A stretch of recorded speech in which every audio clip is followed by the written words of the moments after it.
Para sa mga nagtatanong mga kalikot, ano daw yung kulay na accessories wire ng kanilang motorsiklo. Iba-ibang brand ng motorsiklo, iba-iba yung kulay ng wire accessories. Okay? Ito ng mga Yamaha, Suzuki, Kawasaki, Honda at China brand na motorsiklo. So ano nga ba yung accessories wire or accessories line sa ating motorsiklo?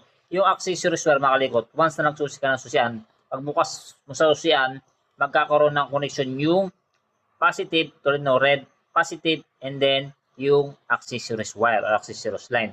So yung accessories line, siya yung magsusupply ng positive sa ating busina, headlight, brake light, signal light, kung ano-ano pa. Okay. So ano nga ba yung kulay na accessories wire ng ating motorsiklo? Okay. So sa China brand at Honda brand na motorsiklo, ang kulay na accessories wire is black. Okay, sa lahat makikita kayo ng black wire sa Honda at China brand, accessories wire yan. Okay?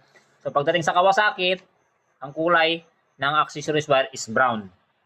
Then pagdating naman sa Yamaha, light brown. Kasi may brown dyan na kulay, isa signal light yun.